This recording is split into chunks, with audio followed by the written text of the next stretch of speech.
Hey everyone, it's Mike here from The Art of Guitar. Today I'm going to be doing a different version of the bad tab videos I've been doing. I found this book, and it was actually pretty expensive because it's kind of like a hard to find classic now, but it's the 2 albums from Motley Crue, and I remember these albums clearly in my mind because my cousin used to bring them over, and we'd play them when we were really scared because we didn't have anything like that back then. It was like our first time hearing this kind of music and we were all freaked out by it. So I bought it for nostalgic purposes, but I started to look through it and I'm like, you know what? This book doesn't even have tab. And if you're a guitar player back in 1984 when this book was published and you want to learn how to play some CRUE tunes, you're going to have to know some basic notation reading. Otherwise, you're stuck with whatever the chord charts tell you to do.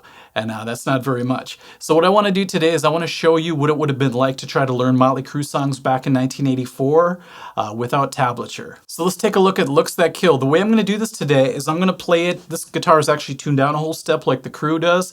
I'm going to play it the correct way. And then I'm going to show you the way the book says to do it. And the book has us using a standard tuned guitar. So right off the bat, we're kind of behind the 8 ball, but let's see what happens. Okay, let's go ahead and play Looks That Kill, the main riff, the way it's supposed to be. It's supposed to sound like this.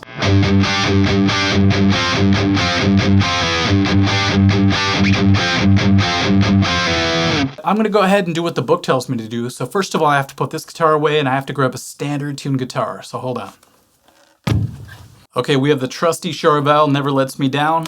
Let's use this. Now, if you don't know how to read notation, this is gonna be kind of confusing, but I'll go through it quickly and I'll just play what it says so that you can kind of tell what the book is having us do. So in the bass clef, we have a G note riding through, but in the treble clef, we have some power chords just thrown in there, just like the song. But listen how weird it sounds the way they wrote it out.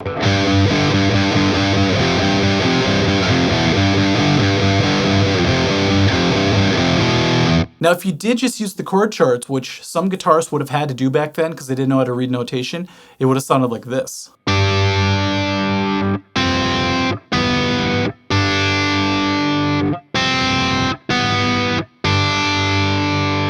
Can you imagine telling your friends back then that you got a Motley Crue book and they're like, play Looks That Kill, and you played what I just played?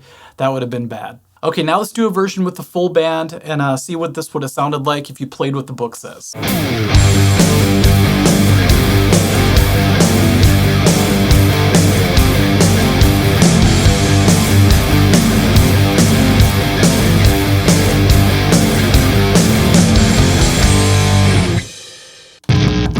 Okay, let's move on to Shout at the Devil. So if you play it the correct tuning and you play it like Mick Mars, or at least close to what he does, it looks and sounds like this.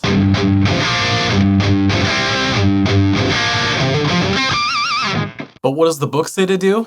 Let's switch guitars again. This one's kind of funny because it sounds like if I were to play a guitar for only 3 months, like I just started out, I would have played it like this.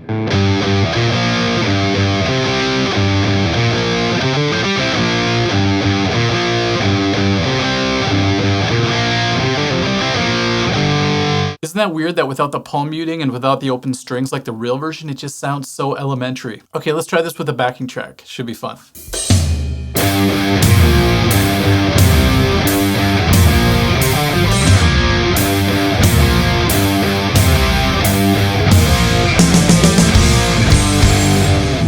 Okay, we're on to Too Young to Fall in Love, one of my favorite riffs to play. It always keeps me on my toes, but what makes it a lot easier is that there's that open A string, but because we're tuned down a whole step, it's actually a G note.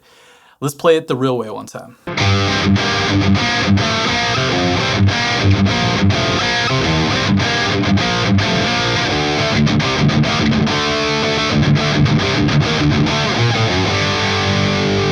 Okay, on to the book.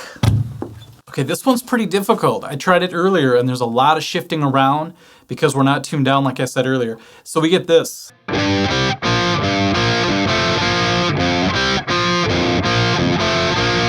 Check this out. Now, why do I have to play the E flat there? Because we're not tuned down. The lowest we can go is E. So to compensate, I have to jump up to this 5th string 6th fret to make this part happen, which makes it so much more difficult. That's so bizarre. Now, check out how they notated this next part. It's really weird.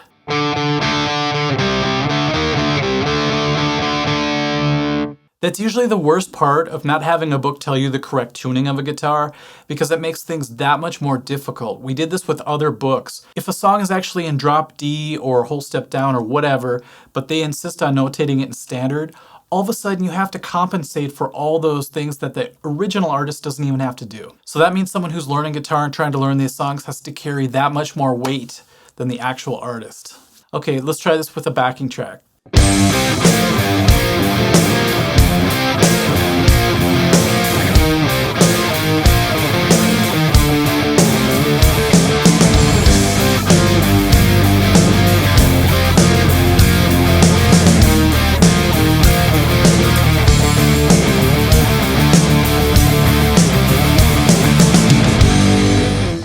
Okay, I found out the Motley Crue tribute band that I'm in is actually going to be playing a show in about a month.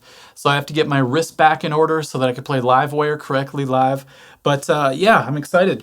What we're going to do now is we're going to play Livewire the way it's really supposed to be played, or at least as close as possible, and then we'll check out the book. So here's what we have.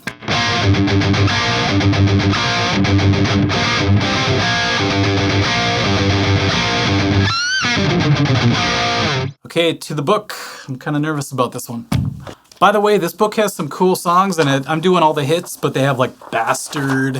And if you just thumb through the book, you're like, oh, Danger's in here. Red Hot, which is a song I love. But 10 Seconds to Love. So it's a cool book. It's just too bad it's transcribed so poorly. You're gonna love this. Check this out. So we have...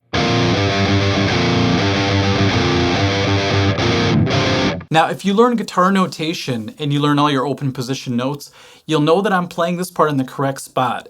And so they have us playing F and B flat way down here on the 6th and 5th strings. It's one of those things that if you just jumped it up an octave, it would be a lot better.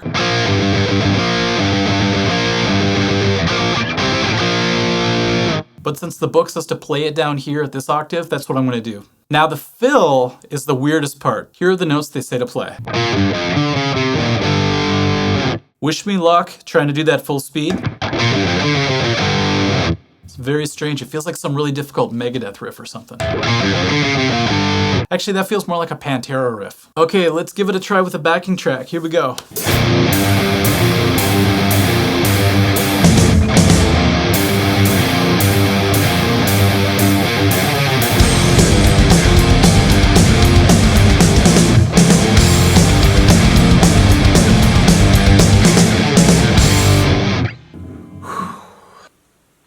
Okay everyone, I hope that was fun to watch. When I got this book, the first time I looked through it, I was a little disappointed because I thought it was a tab book.